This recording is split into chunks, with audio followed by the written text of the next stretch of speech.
ఒకడు నాకెదురొచ్చినా వాడికే ప్రాబ్లం, వాడికి నేనెదురొచ్చినా వాడికే ప్రాబ్లం అంటూ ఇన్నాళ్ళు రొమ్ము విరుచుకున్న ఒకానొక గండరగండడు ఇప్పుడు పూర్తిగా డిఫెన్స్లో పడ్డాడు.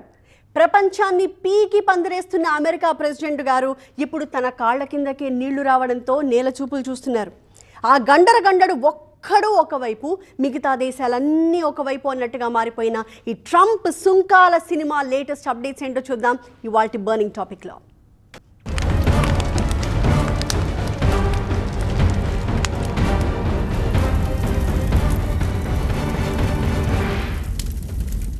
గతేడాది కమలా హ్యారిస్ ప్రతిపాదించిన రిచ్ ట్యాక్స్ పాలసీ గుర్తుందా? దేశంలోని 1% కుబేరుల్ని కంట్రోల్లోకి తీసుకోగలిగితే చాలు సగం అమెరికాని పేదరికం నుంచి బయటపడేయచ్చు. రిచ్ల మీద భారీగా పన్నుపోటు తప్పదు అన్న కమలా మేడం స్టేట్మెంటే అప్పుడు ప్రెసిడెన్షియల్ రేస్లో ఆమెని వెనక్కి నెట్టేసింది. కానీ ట్రంప్ పెద్ద కుర్చీ నెక్కిన తర్వాత ఇప్పుడు జరుగుతున్న ఆర్థిక తీవ్రవాదం కంటే కమలా రిచ్ ట్యాక్స్ పాలసీని 1000 రెట్లు బెటర్ అని జ్ఞానోదయం అవుతోంది అమెరికన్ బిజినెస్ మ్యాగ్నెట్స్కి. కార్పొరేట్ సెక్టర్ని కాదు, కామన్ మ్యాన్ని కూడా రోడ్డు మీదకి ఈడ్చుకొచ్చేసింది ట్రంప్ గారి తీరు.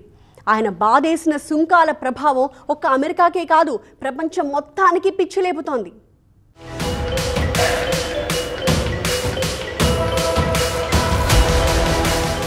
పెద్ది కొట్టిన హెలికాప్టర్ షాట్ వరల్డ్ వైడ్ ట్రెండీగా మారింది. ఇప్పుడు కొట్టుడు అంటే మామూలు కొట్టుడు కాదు, నాటు కొట్టుడు, ఊర నాటు కొట్టుడు. కొందరైతే పెద్ది ప్లేస్ లో అమెరికా పెద్దన్న కటౌట్ పెట్టుకుని ఆయన బాధిన సుంకాల సిక్సర్ షాట్ ను రీకాల్ చేసుకుంటున్నారు. ట్రంప్ కొచ్చిన ఆర్థిక ఊచకోత అవతలున్న 180 దేశాలనే కాదు, సొంత దేశానికి సైతం సినిమా చూపిస్తోంది.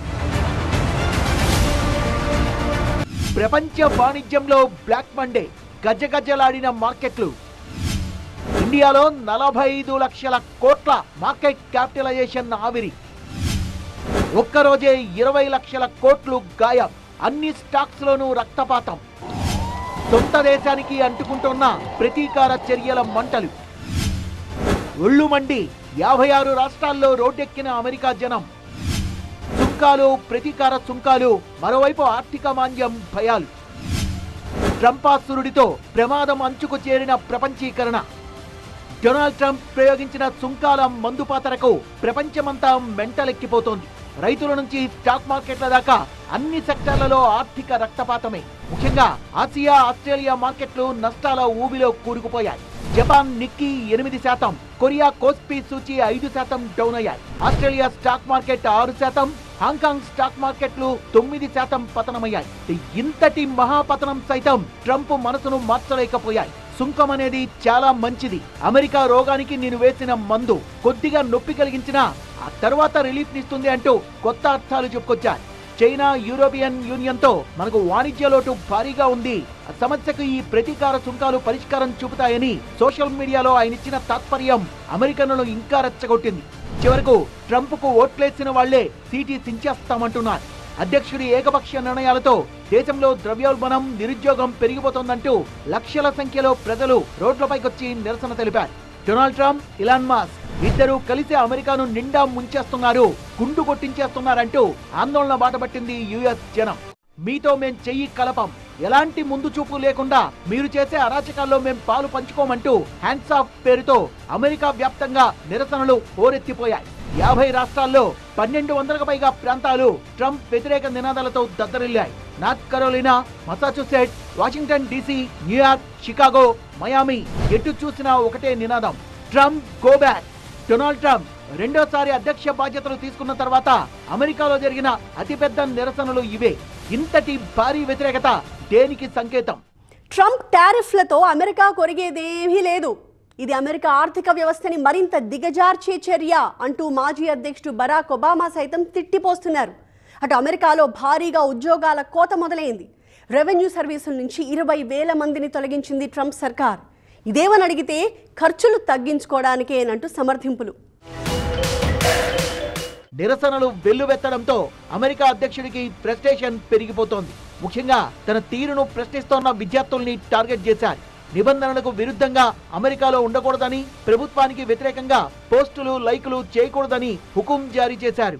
ఇక్కడున్న స్టేట్ గవర్నమెంట్స్ ఏవైతే ఉన్నాయో ముఖ్యంగా సోషల్ మీడియా పైన చాలా ఫోకస్ చేయడం జరిగింది. ఇక్కడున్న సోషల్ మీడియాలో ఎలాంటి పోస్టులు చేస్తున్నారు. అయితే గతంలో కొన్ని కాలేజెస్లో కూడా ట్రంప్కి వ్యతిరేకంగా చాలా నినాదాలు చేయడము, ర్యాలీలు చేయడము, ఫ్లకార్డ్స్ పట్టుకొని చాలా గందరగోళమైన పరిస్థితులలో వారికి కూడా అంటే ఇక్కడ గ్రీన్ కార్డు ఉన్న వారిని కూడా చాలా మందిని వాళ్ళని రివోక్ చేయడము, వాళ్ళని రిటర్న్ పంపించడము, బ్యాక్ టు వాళ్ళ కంట్రీస్కి పంపించడం విధానాలన్నీ కూడా మనం చూస్తూ వస్తున్నాం. ట్రంప్ తీసుకున్న ప్రతీకార సుంకాల నిర్ణయంతో అటు తిరిగి ఇటు తిరిగి మనకే పరేషాన్. మన మార్కెట్లకు దారుణమైన పరిస్థితి పొంచుంది. అమెరికానిది మాంద్యంలోకి నెట్టేసేలా ఉందని ముందే పసిగట్టింది అమెరికా క్యాపిటలిస్టుల సమూహం. సుంకాల షాక్తో ఇతర దేశాలు స్పందించే తీరుపైనే అమెరికా భవిష్యత్తు ఆధారపడి ఉందని, విదేశీ వస్తువులపై పన్నులు పెంచితే వాటి ధరలు పెరిగి అమెరికా పౌరులకే నష్టం వాటిల్లుతుందని భయపడింది అమెరికా సమాజం. ఇప్పుడు భయాలన్నీ రియాలిటీలో కనిపిస్తున్నాయి. భారతీయులు చాలా మంది భారతీయ గ్రాసరీస్ కొనుగోలుకి ఎగబడుతున్నారు. ఎస్పెషల్లీ షాప్స్ అన్ని చాలా ఫుల్ గా ఉన్నాయి. ప్రత్యేకంగా మనం చూస్తే గ్రాసరీ స్టోర్స్ లో లైన్లు కడుతున్నారు. బియ్యానికి గానీ, నూనెలకు గానీ, లేకపోతే ఇలాంటి పప్పు పదార్థాలకి. వీటికి కారణం ఏంటంటే ఈ టారిఫ్ ఎఫెక్ట్ దాదాపు ఒక $5-10 ప్రతి కమోడిటీ మీద రేట్ పెంచుతుందని ఒక భయంతో చాలా మంది ఈ గ్రాసరీ స్టోర్స్ వైపు వెళ్ళటం జరుగుతుంది. ద్రవ్యోల్బణం ఛాయలో ఆవరించిన అమెరికాలో సుంకాల నిర్ణయంతో అనేక వస్తువుల ధరలకు ముందే రెక్కలొచ్చేశాయి. తైవాన్ లాంటి కొన్ని దేశాలు ల్యాప్టాప్లు, కంప్యూటర్లు, కెమెరాల ప్రైస్ ట్యాగ్స్ మార్చేశాయి. ఏప్రిల్ 10 నుంచి పూర్తి స్థాయి సుంకాలు అమలవుతాయి గనుక రేట్లు ఇంకా పెరిగే ప్రమాదం ఉంది. ఆలోగానే వస్తువుల్ని కొనుగోలు చేద్దామన్న ఆత్రంతో స్టోర్ల దగ్గరంతా తొక్కిసలాట. ఫలితం అమెరికాలో అదో రకం అలజడి. మాకు నమ్మకం లేదు దొర. నీ మాటల్లో మోసము, మోనార్కిజము తప్ప మరొకటి కనిపిస్తలేదు. మమ్మల్ని నొగ్గేయి దొర. అమెరికన్లందరిది ఇప్పుడు ఇదే మాట. సుంకాల మందు భేషుగ్గా పనిచేస్తుంది, అల్టిమేట్గా మన దేశానికే మంచిది, మన సౌభాగ్యానికే దారితీస్తుంది అంటూ అధ్యక్షుల వారు ఎంత దువ్వినా ప్రపంచ పరిణామాలు మాత్రం దారికి రావట్లేదు. అభినవ బకాసురుడి వేషం ఎత్తిన అమెరికా దొర మీద యుద్ధాన్నే ప్రకటిస్తున్నాయి. వెనక్కు తగ్గేదే లేదన్న అమెరికన్ ప్రెసిడెంట్ స్టేట్మెంట్ తో మిగతా దేశాల సంగతేమో కానీ మన దేశంలో అయితే ఆర్థిక ఉత్పాతం తప్పేలా లేదు. ట్రంప్ సీన్ లోకి వచ్చాక భారత ఇన్వెస్టర్ల సంపద పెద్ద మొత్తంలో ఆవిరవుతూనే వస్తోంది. దాదాపు 45.57 లక్షల కోట్ల మార్కెట్ క్యాపిటలైజేషన్ కరిగిపోయింది. ట్రంప్ ప్రమాణ స్వీకారం చేసిన జనవరి 20 నాటికి మన దేశంలో మార్కెట్ క్యాపిటలైజేషన్ 4,39,726 కోట్ల రూపాయలు. అది ఇప్పుడు 3,86,01,961 కోట్లకు పడిపోయింది. ఫిబ్రవరి, మార్చి నెలల్లో మన మార్కెట్లకు జరిగిన కోత ఇది. దీనికి పరాకాష్ట ఏంటంటే సోమవారం ఉదయం మార్కెట్లలో జరిగిన రక్తపాతం. ఏప్రిల్ 4న కోవిడ్ తర్వాత అతిపెద్ద పతనాన్ని చవిచూశాయి అమెరికా మార్కెట్లు. దాదాపు $5 ట్రిలియన్ సొమ్ము ఆవిరైపోయింది. ఆదివారం డోజన్స్ ఫ్యూచర్స్, S&P ఫ్యూచర్స్, నాస్డాక్ సైతం చితికిపోయాయి. సోమవారం నాటి ఆసియా మార్కెట్ల ప్రారంభం కూడా భయానకమే. జపాన్, తైవాన్, దక్షిణ కొరియా సూచీలతో పాటు చైనా, షాంఘై, ఆస్ట్రేలియా ASX సైతం తిరోగమనం పెట్టేశాయి. భారత దేశీయ మార్కెట్లలో కూడా అదే భయం.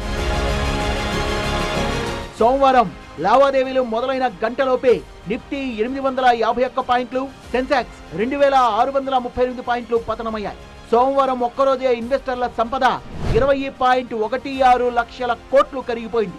Tata steels, Tata motors, L&T, HCL technologies, Mahindra, Infosys, Adani sports, TCS, Reliance industries లాంటి దిగ్గజ సంస్థల షేర్లే నేల చూపులు చూశాయి. 2020 తర్వాత ఇంతటి భారీ స్థాయిలో పతనం కావడం ఇదే తొలిసారి. ముఖ్యంగా బ్యాంకింగ్, IT, ఫార్మా రంగాలు తీవ్రంగా నష్టపోయాయి. లక్షలాది మంది ఇన్వెస్టర్లు భారీ నష్టాల్ని చవిచూశారు. ముఖేష్ అంబానీ, గౌతమ్ అదానీ, సావిత్రి జిందాల్, HCL, శివనాడార్ నలుగురు కుబేరులే ఒక్క రోజులోనే 85,000 కోట్లు నష్టపోయారు. 20% బూస్టింగ్ అయిన 1987 నాటి బ్లాక్ మండే రిపీట్ అవుతుందా? కోవిడ్ టైంలో సంభవించిన మార్కెట్ సంక్షోభం తప్పదా అనే భయాలు తొంగి చూశాయి. ఫైనల్ గా 10 నెలల కనిష్ట స్థాయికి పడిపోయి BSE సెన్సెక్స్ 2,227 పాయింట్లు నష్టపోయి 12 లక్షల కోట్ల సంపదను తినిపారేసింది సోమవారం నాటి పతనావస్థ. ప్రపంచవ్యాప్తంగా దేశాల మధ్య ఆర్థిక, సాంస్కృతిక, సాంకేతిక అంశాలతో పాటుగా వ్యాపారం విషయంలో కూడా ఏకీకరణ ఇప్పుడు కాదు, ఎప్పుడో మొదలైంది. కానీ ఇన్నాళ్లుగా అల్లుకుంటూ వచ్చిన ఆ ప్రపంచీకరణ ఇప్పుడు ప్రమాదపు టంచెల్లో పడిందా? అమెరికా కొట్టిన సుంకాల దెబ్బకు సీరియస్ గా స్పందించింది చైనా. వెంటనే ప్రతీకార సుంకాలు ప్రకటించింది. అమెరికా నుంచి దిగుమతయ్యే వస్తువులపై 34% అదనపు సుంకం విధించింది. ఇది అమెరికాకు మేమిచ్చే షాక్ ట్రీట్మెంట్. ఈ నెల 9 నుంచే మా సుంకాలు అమల్లోకి వస్తాయని చైనా వాణిజ్య మంత్రిత్వ శాఖ రివర్స్ అటాక్ కు దిగింది. టాటా గ్రూప్ కు చెందిన అతిపెద్ద కార్ల తయారీ సంస్థ జాగ్వార్ ల్యాండ్ రోవర్ తమ ఎగుమతులకు సడన్ గా బ్రేకులు వేసింది. టాటా మోటార్స్ షేర్లు ఏకంగా 10% నష్టపోయాయి. సో ప్రపంచమంతటా ఎటు చూసినా కకావికలమే. అడుగు స్థానంలో ఉన్నటువంటి చైనా ఈ వాణిజ్యపరంగా డెవలప్ కావడం వల్లనే అత్యున్నతమైనటువంటి స్థానానికి పోయింది కనుక చైనాను దెబ్బతీయడానికే ఈ పాలసీని డొనాల్డ్ ట్రంప్ చేపట్టాడు అనడానికి ఎలాంటి సందేహం లేదు. చైనా ఒక విధంగా ఈ టెక్నాలజీ బాగా డెవలప్ చేసుకున్నది కనుక ఈ మోడర్న్ టెక్నాలజీకి సంబంధించిన సెల్ ఫోన్స్ కానీ టీవీస్ కానీ ఇట్లాంటి వస్తువుల యొక్క ఉత్పత్తి ఎక్కువగా చేసి తక్కువ ధరకు చైనా అమెరికా లోపల అమ్మేటువంటి ప్రయత్నం చేస్తూ ఉన్నది. కానీ ఈ ట్యాక్స్ పెంచినప్పుడు ఆటోమేటిక్గా ఏమవుతుంది, దాని యొక్క ఉత్పత్తులన్నీ కూడా నిలిచిపోతాయి. అమెరికా చైనా పరస్పరం భారీ మొత్తంలో పన్నులు విధించుకోవడం ఇదొక్కటి చాలు ప్రపంచం వాణిజ్య యుద్ధం వైపు పయనిస్తోందని చెప్పడానికి. వాణిజ్య యుద్ధాలు ఏ సమస్యకు పరిష్కారం కావు, ఏ దేశానికి శ్రేయస్కరం కావు. ఈ సూక్ష్మాన్ని అంత పెద్ద ఆయన ఎలా మర్చిపోయారు? అమెరికా ఫస్ట్ అనే నినాదాన్ని అడ్డం పెట్టుకుని మిగతా దేశాలపై కర్రపెత్తనం చేస్తే అది వినాశనానికే దారితీస్తుంది. ఈ మాటలు అన్నది ఎవరో కాదు, బ్రిటన్ ప్రధాని స్టార్మర్. ట్రంప్ చర్యలతో ప్రపంచీకరణ బలహీనపడుతుంది, ఇన్నాళ్లు గ్లోబలీకరణ కోసం పడ్డ శ్రమంతా వృధా అవుతుందని బ్రిటనే భయపడిందంటే ప్రపంచీకరణకు కాలం చెల్లినట్టేనా? ఈ సుంకాల విషయంలో తీసుకున్న ఏకపక్ష నిర్ణయాలు ప్రపంచ వాణిజ్య విస్తృతికి గొడ్డలిపెట్టు, ప్రపంచ స్వేచ్ఛా వాణిజ్యానికి అడ్డంకిగా మారేటటువంటి అవకాశం లేకపోలేదు. ఇది WTO నిబంధనలు కూడా వ్యతిరేకంగా ఉంది. బ్రెజిల్ లాంటి దేశాలు ట్రంప్ నిర్ణయానికి వ్యతిరేకంగా WTOకి వెళ్తామనేటటువంటి ఒక ప్రకటన కూడా చేసినటువంటి నేపథ్యంలో ప్రపంచ స్వేచ్ఛా వాణిజ్యానికి ట్రంప్ తీసుకుంటున్నటువంటి నిర్ణయాలు గొడ్డలిపెట్టుగా మారి ప్రపంచీకరణ సూత్రానికి, మూల సూత్రానికి ఇది పెద్ద దెబ్బ తగిలేటటువంటి అవకాశంగా కూడా కనిపిస్తుంది. కాబట్టి మళ్ళా పాత రోజుల లెక్కనే ఏ దేశాలు ఆ దేశంలోనే ఉత్పత్తి తయారీపైన దృష్టి పెట్టేటటువంటి రోజులు వస్తున్నాయా? ఇవి అత్యంత క్రూరమైన సుంకాలు ప్రపంచ వాణిజ్యంలో దోస్తానాకు ముప్పు తెస్తాయని ఆస్ట్రేలియా ప్రధాని ఆంటోనీ కన్నెర్ర చేశారు. ట్రంప్ సుంకాల అరాచకానికి వ్యతిరేకంగా పోరాడతామని ప్రతిజ్ఞ చేశారు కెనడా తాజా ప్రధాని మార్క్ కార్నీ. జర్మనీ, స్పెయిన్ కూడా అమెరికాతో అమీతుమీ అంటున్నాయి. ప్రతీకార సుంకాలు విధిస్తూ చైనా రూట్లోకి వచ్చే దేశాల సంఖ్య రోజు రోజుకు పెరుగుతోంది. ఇదంతా గ్లోబలీకరణకు ఛాలెంజ్ విసిరే పరిణామాలేగా. అమెరికా అధ్యక్షుడు అభినవ బకాసురుడి అవతారం ఎత్తి విచ్చలవిడి విధానాలతో డే 1 నుంచి ఆర్థిక అరాచకాలకు పాల్పడడంతో ప్రపంచం అంతా ఎదురు తిరిగింది. ట్రంప్ ప్రతీకార సుంకాలతో ప్రపంచ వాణిజ్యంలో ఒక కుదుపు తప్పదు, అమెరికాలో ఆర్థిక మాంద్యమూ తప్పదు. ఇది మాత్రం పక్కా. కానీ ఈ ప్రతికూల అంశాలనే మనకు అనుకూలంగా మలుచుకుంటే పోలా?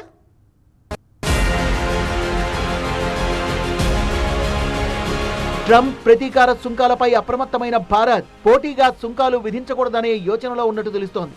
ప్రస్తుతానికి అమెరికాకు వెళ్లే ఉత్పత్తులకు కస్టమ్స్ విభాగం నుంచి వేగంగా క్లియరెన్స్ ఇస్తోంది. మిగతా దేశాల మూవ్మెంట్స్ ని నిశితంగా పరిశీలిస్తూ ప్రత్యామ్నాయ మార్గాలపై దృష్టి పెట్టింది ఇండియా. రిస్క్ లేని కొత్త మార్కెట్ల కోసం చూస్తున్న గ్లోబల్ కంపెనీలు తక్కువ సుంకాలు అమల్లో ఉండే ఇండియా వైపు చూస్తున్నాయి. భారత్ లో పెట్టుబడులు పెట్టే ఆలోచనలో ఉన్నాయి.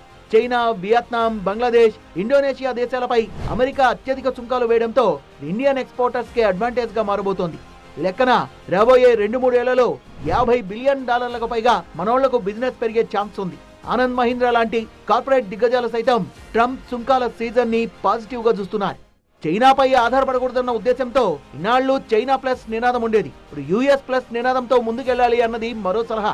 2024లో ఇండియా నుంచి $814 బిలియన్ ఎగుమతులు జరిగితే అందులో అమెరికా వాటా 10.74% మాత్రమే. మిగతా దేశాల్లోనే మన ఉత్పత్తుల హవా ఎక్కువగా నడుస్తున్నట్టు అర్థంగా. అదే పంధాలో నాన్ అమెరికా దేశాలపై మరింతగా ఎందుకు ఫోకస్ పెంచకూడదు అన్నది మరో లాజిక్. Back to basics.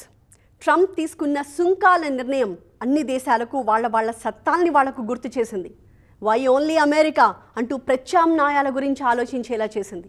ప్రపంచ వాణిజ్య సీమలో జరుగుతున్న సానుకూల మార్పిది. ఆంధ్ర రొయ్యకు అమెరికా దెబ్బ తగిలింది. ట్రంప్ సుంకాల ఎఫెక్ట్తో రొయ్య రైతులు ఇప్పుడు కుయ్యో మొర్రో అంటున్నారు. ఏపీ నుంచి అమెరికాకు ఎగుమతయ్యే రొయ్యలపై సుంకాన్ని 3% నుంచి ఏకంగా 26% పెంచేసింది అమెరికా.